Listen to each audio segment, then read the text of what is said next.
Hello दोस्तों, welcome to एडवारा। मेरा नाम अनिकेत आनंद है और आज इस लेक्चर में हम डीएफए वर्सेस एनएफए देखने वाले हैं, यानी कि बैटल देखने वाले हैं भैया, नॉन डिटरमिनिस्टिक फिनाइट ऑटोमेटा और डीएफए यानी कि डिटरमिनिस्टिक फिनाइट ऑटोमेटा के बीच में।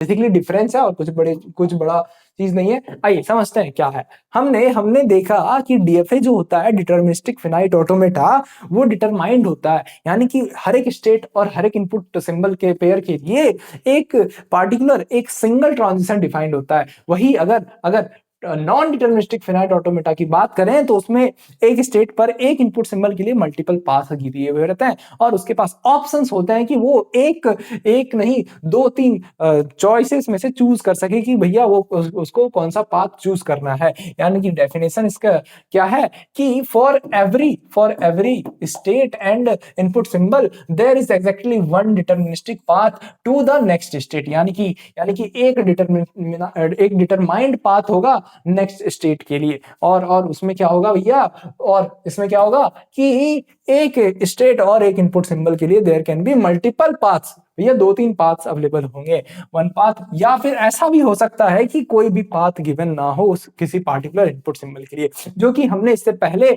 लेक्चर्स में जब जो कंस्ट्रक्शन देखा एनएफए का उसमें किया था भैया, कि हमने क्या किया था, कुछ इनपुट सिंबल के लिए ट्रांजिशन डिफाइन किया, कुछ के लिए नहीं किया। ठीक है, चलिए ये था हमारा बेसिक डेफिनेशन। अब अगर ट्रांजिशन फंक्शन की बात करें तो भैया डीएफए के केस में ट्रांजिशन फंक्शन क्या होता था कि लेट क्यू कोई स्टेट है और सॉरी लेट कोई स्टेट है जो कि हमारे क्यू सेट से बिलोंग कर रहा है, और कोई इनपुट अल्फाबेट है जो कि इनपुट सिंबल है जो कि इनपुट अल्फाबेट से बिलोंग कर रहा है।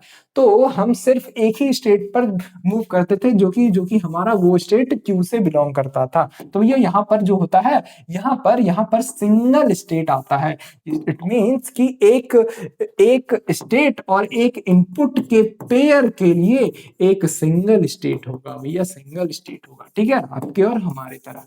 चलिए मूव करते हैं नेक्स्ट की भैया एनएफए के केस में क्या होता था। एनएफए के केस में यहाँ पर भैया two to the power q होता था। इट मीन्स कि यहाँ पर मल्टीपल पाथ्स होते थे। मल्टीपल पाथ्स मतलब कि एक स्टेट पर एक इनपुट सिंबल के लिए यहाँ पर एक से ज्यादा क्या होता था, स्टेट्स होते थे, या फिर नहीं भी हो सकते थे, क्योंकि हमारे ये पावर सेट में एक नल सेट होता था। यानी कि वहां पर क्या बताता है कि हम यहाँ पर क्या होगा, यहाँ पर ट्रांजिशन अवेलेबल नहीं भी हो सकता है किसी पार्टिकुलर इनपुट सिंबल के लिए। और एक चीज यहाँ पर आपको देखने को मिल सकता है कि यहाँ पर एप्सिलॉन भी इंक्लूडेड है एज अ यूनियन, किसमें भैया, अल्फाबेट के साथ। इट मीन्स कि आगे चल के एक ऐसा एनएफए देखने वाले हैं जो कि क्या करता हो, बिना किसी इनपुट सिंबल को रीड किए हुए नेक्स्ट स्टेट पर लेके जाता हो। यानी कि यहाँ पर क्या है कि एप्सिलॉन मूव प्रेजेंट हो, उसको हम इस टाइप के एनएफए को एप्सिलॉन एनएफए कहते हैं। आपको एक छोटा सा झलक यहाँ पर दिख गया कि क्या होता है एप्सिलॉन एनएफए, जिसमें कि एप्सिलॉन के मूव से हम नेक्स्ट स्टेट पर जा सके, यानी कि बिना किसी इनपुट सिंबल के हेल्प से हम नेक्स्ट स्टेट पर मूव कर सकें। ठीक है, तो इसीलिए यहाँ पर epsilon as a union input alphabet के साथ दिया गया है, कि जिसमें कि क्यू पर अगर देखा जाए तो बिना किसी इनपुट सिंबल से भी हम किसी स्टेट पर मूव किया जा सकता है। तो ये था एनएफए के केस में ट्रांजिशन फंक्शन। वही अगर बात करें यहाँ पर एम्प्टी स्ट्रिंग क्या कह रहा है कि हमारे पास डीएफए जो है, डीएफए के केस में सिर्फ जो भी अल्फाबेट के अंदर इनपुट सिंबल प्रेजेंट है उसी के लिए ट्रांजिशन डिफाइन होगा। लेकिन एनएफए के केस में ये पॉसिबल है कि बिना किसी इनपुट सिंबल, जो कि एप्सिलॉन रिप्रेजेंट करता है, कि बिना किसी इनपुट सिंबल के हेल्प से भी दूसरे नेक्स्ट स्टेट पर मूव किया जा सकता है। चलिए, यानी कि can not change state without reading an input symbol.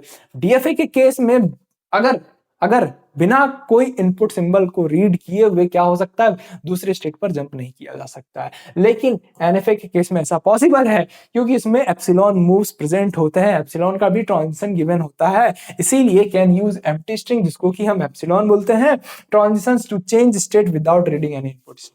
ठीक है, यानी कि किसी भी बिना मतलब किसी भी इनपुट को रीड किए बिना भी हम नेक्स्ट स्टेट पर जंप कर सकते हैं। तो ये था 3 बेसिक पॉइंट्स जो कि डीएफए और एनएफए के बीच में कंपेयर किया हमने।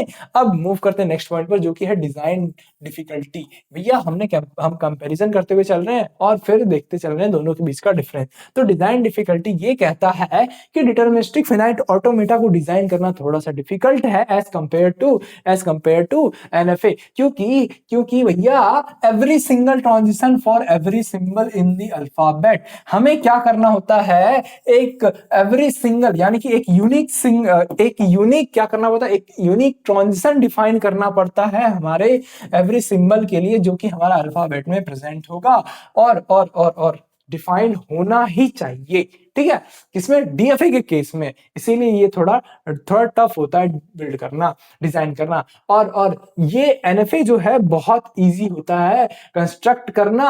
और ये बस एक्ट करता है गेसिंग मशीन की तरह कि अगर आपको सिर्फ जीतना है तो आप क्या स्टेप ले रहे हैं, बस वही स्टेप लीजिए, उसके अलावा कोई भी स्टेप चूज करने की जरूरत नहीं है। ये एनएफए के केस में होता है, इसीलिए ये क्या होता है भैया, इजी होता है डिजाइन करने में। अब अगर एग्जीक्यूशन स्पीड की बात करें तो भैया fastest to process a string because there is only one strict linear path to follow. चलिए, अगर आपको ऑप्शन दिया जाए तो आप कंफ्यूज तो होंगे कि भैया हमें क्या करना है, हमें जीवन में क्या करना है। लेकिन अगर आपके पास सिंगल पाथ हो तो आप उसी पाथ पर चूज कीजिएगा और आपको डिफिकल्टी बहुत कम आएगी। इसी वजह से आप थोड़ा सा स्पीड में काम कर सकते हैं, यानी कि आपका एफिशिएंसी इंक्रीज हो जाएगा। इसीलिए डीएफए के केस में क्या होता है, क्योंकि वहां पर लीनियर पाथ होता है, सिंगल पाथ होता है, तो भैया डीएफए को डिसीजन लेने में देरी नहीं होती है, तो वो एग्जीक्यूट करता है भैया कोई भी डिसीजन स्पीड में। ठीक है, अब क्योंकि यहां पर मल्टीपल पाथ होते हैं, किसमें, एनएफए के केस में, तो भैया वो कंफ्यूज हो सकता है कि कौन सा पाथ लेना है। ठीक है, बस इसको थोड़ा सा रियल लाइफ वे में सोच रहे हैं ताकि हम इसको अंडरस्टैंड कर सकें। चलिए, slower to execute because there machine must explore multiple branches, run paths in parallel और backtrack to find a valid route. वो हो सकता है मल्टीपल पाथ को चूज करे, फिर वापस आके एक वैलिड पाथ को वैलिड रूट के तरफ जाए, तो ये सब करने में उसको टाइम लगता है। तो इसीलिए एग्जीक्यूशन स्पीड जो होता है डीएफए के केस में ज्यादा फास्ट होता है और एनएफए के केस में स्लो होता है। कभी कभी ऐसा भी हो सकता है कि पाथ मिले ना, तो उस केस में भी क्या होगा, एग्जीक्यूशन स्पीड स्लो हो जाएगा। अब आता है डेड और ट्रैप स्टेट का कॉन्सेप्ट। जी हाँ भैया, डीएफए के केस में हमने देखा था कि कुछ क्वेश्चंस में डेड स्टेट की जरूरत पड़ रही थी। जब भी हमें कोई ऐसा इनपुट सिंबल के लिए ऐसा ट्रांजिशन बनाना होता था जो कि स्ट्रिंग हमारे लैंग्वेज से बिलोंग नहीं कर रहा है, हमारे कंडीशन को फुलफिल नहीं कर रहा है, तो उस पर्टिकुलर इनपुट के लिए हम क्या करते थे, उसको डेड स्टेट की तरफ लेके चले जाते थे।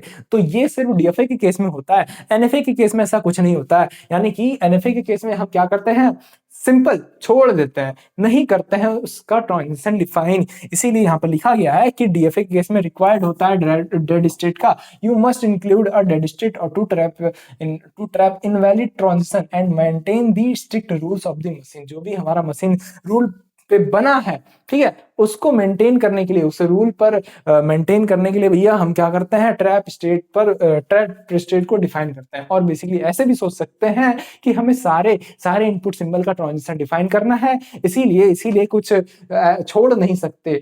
तो कोई पार्टिकुलर स्ट्रिंग जो कि रूल को वायलेट कर रहा है तो उसके लिए उसका ट्रांजिशन हम कहां लेके चले जाएंगे, डेड स्टेट पर लेके चले जाएंगे। तो ये था डेड स्टेट और ट्रैप स्टेट का कॉन्सेप्ट। एनएफए के केस में ऐसा कुछ भी डिफाइन नहीं करता, सिंपल उसका ट्रांजिशन हम क्या करेंगे, नहीं बनाएंगे।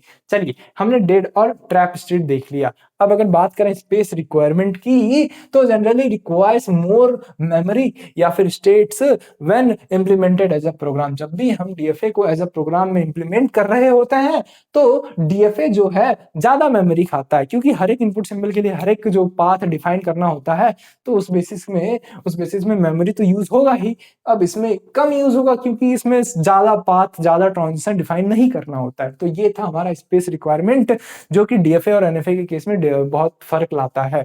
चलिए, कंप्यूटेशनल पावर की बात करें तो भैया ऐसा नहीं है कि दोनों अलग अलग चीज को कंप्यूट कर पाता हो, ऐसा नहीं है। जो क्वेश्चन हम डीएफए के केस में सॉल्व किए हैं, जो प्रॉब्लम हम डीएफए से सॉल्व कर सकते हैं, सेम प्रॉब्लम एनएफए के थ्रू भी सॉल्व कर सकते हैं। तो दोनों का जो कंप्यूटेशनल पावर है, तो लॉ है भैया, नहीं, एग्जैक्टली इक्वल है इन पावर टू एनएफए और एग्जैक्टली इक्वल है इन पावर टू डीएफए, यानी कि दोनों के बेसिस पे हम सेम टाइप की प्रॉब्लम को सॉल्व कर सकते हैं।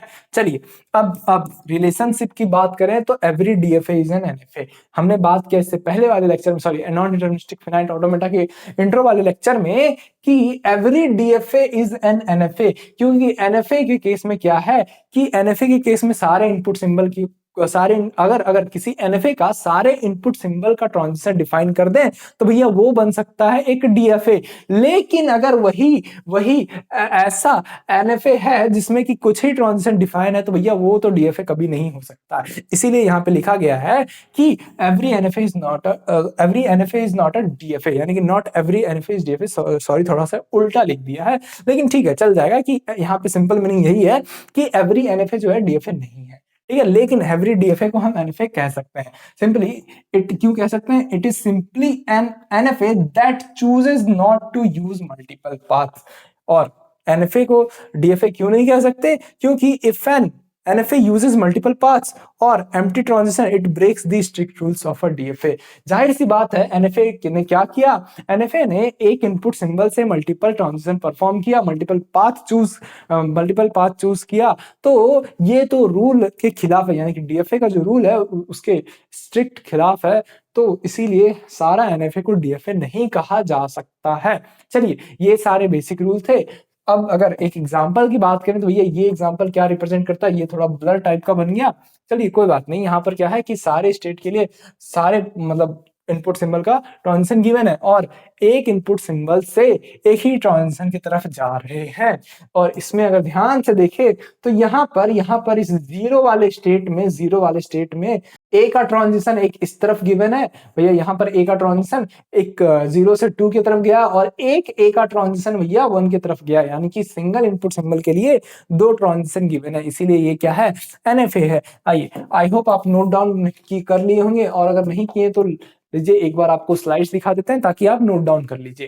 तो ये रहे आपके स्लाइड्स फर्स्ट, ये रहा सेकेंड एंड ये रहा आपका थर्ड, ठीक है। चलिए आई होप आपको आज का लेक्चर समझ में आया होगा। हमने क्या किया है? हमने एनएफए वर्सेस डीएफए का टॉपिक कवर कर लिया है, दोनों के बीच में क्या डिफरेंस है ये डिफरेंस है देख लिया है। चलिए आज का लेक्चर यहीं समाप्त होता है, मिलते हैं आपसे नेक्स्ट लेक्चर के अंदर, तब तक के लिए अपना ध्यान रखिए। Thanks for watching.